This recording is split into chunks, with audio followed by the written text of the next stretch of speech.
नमस्कार दोस्तों, स्वागत है आपका इलेक्शन इनसाइट्स में। आज हम बिहार के सीतामढ़ी व शिवहर जिले के बारे में चर्चा करेंगे। यह दोनों जिले सिर्फ राजनीतिक रूप से नहीं, बल्कि ऐतिहासिक, सांस्कृतिक और धार्मिक रूप से भी बेहद महत्वपूर्ण है। 2025 के विधानसभा चुनाव में यह क्षेत्र फिर से चर्चा में रहेगा। तो आइए जानते हैं बीजेपी, जेडीयू, आरजेडी और कांग्रेस की स्थिति यहाँ कैसी रही है और इस बार क्या समीकरण बन सकते हैं। सीतामढ़ी माता सीता की जन्मस्थली, जहां स्थित जनकपुर का विशेष धार्मिक महत्व है।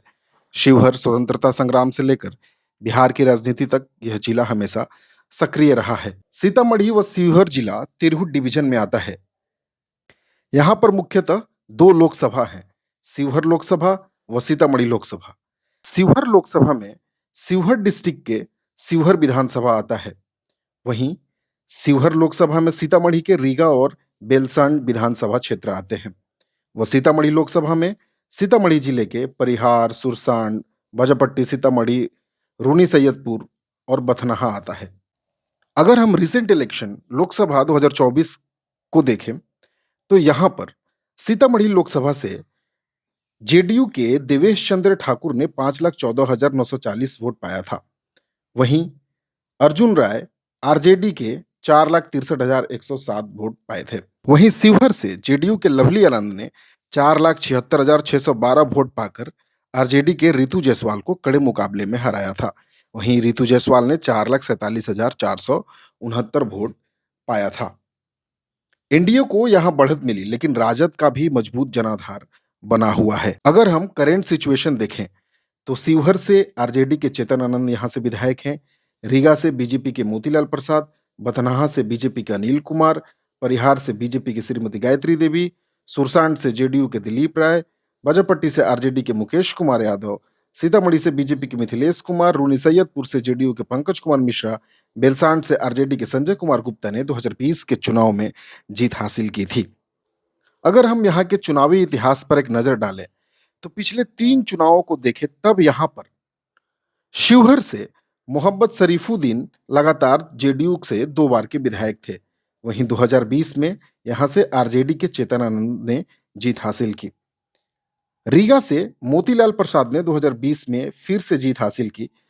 वे 2010 में भी यहां से विधायक थे।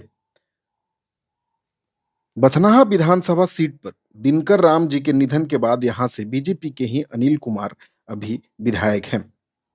परिहार से श्रीमती गायत्री देवी अभी लगातार यहां से 2 बार की विधायक हैं। अगर हम बाजपट्टी को देखें तो यहां से जेडीयू के डॉक्टर रंजू गीता 2 बार से विधायक थी, पर अब यहां से आरजेडी के मुकेश कुमार यादव विधायक हैं। वहीं बेलसांड से जेडीयू की श्रीमती सुनीता सिंह चौहान 2 बार से विधायक थी, पर अब यह सीट आरजेडी के पास है और यहां से संजय कुमार गुप्ता विधायक हैं। अगर हम पार्टी वाइज डोमिनेंस की बात करें तो 2010 में यहां पर एनडीए ने क्लीन स्वीप किया था और सारे सीटों पर जीत दर्ज की थी। अगर हम 2010 के अलायंस पर एक नजर डालें तो 2010 में जेडीयू और बीजेपी एनडीए के हिस्सा थे, वहीं आरजेडी और एलजेपी महागठबंधन के हिस्सा थे और कांग्रेस ने अलग से चुनाव लड़ा था। 2015 में जेडीयू ने अपना पाला बदला और महागठबंधन के साथ चुनाव लड़ा। महागठबंधन में 2015 में कांग्रेस, जेडीयू और आरजेडी थे, वहीं एनडीए में बीजेपी के साथ एलजेपी, हम और बीएलएसपी था। 2015 में यहां पर एनडीए का डोमिनेंस कम हुआ और महागठबंधन ने अधिकांश सीटों पर जीत दर्ज की। बथनाहा और परिहार को छोड़ दें तो बाकी सारे सीटों पर महागठबंधन ने जीत हासिल किया था। 2020 में फिर से जेडीयू ने अपना पाला बदला और जेडीयू अब एनडीए के साथ आ गया था। 2020 में बथनाहा और परिहार पर बीजेपी ने अपना वर्चस्व बनाए रखा। उसके अलावा बाकी सारे सीटों को देखें तो जो महागठबंधन के पास सीटें थी वो एनडीए को आ गई और जो एनडीए के पास सीट थी वो महागठबंधन को आ गई।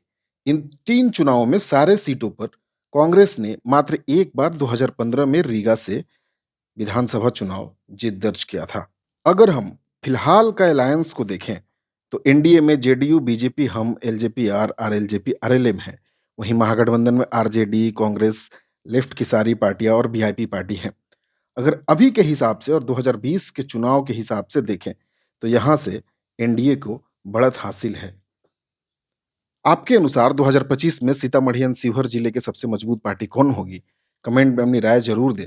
अगर आपको यह वीडियो पसंद आया, तो इसको लाइक, शेयर और सब्सक्राइब करना ना भूलें। धन्यवाद।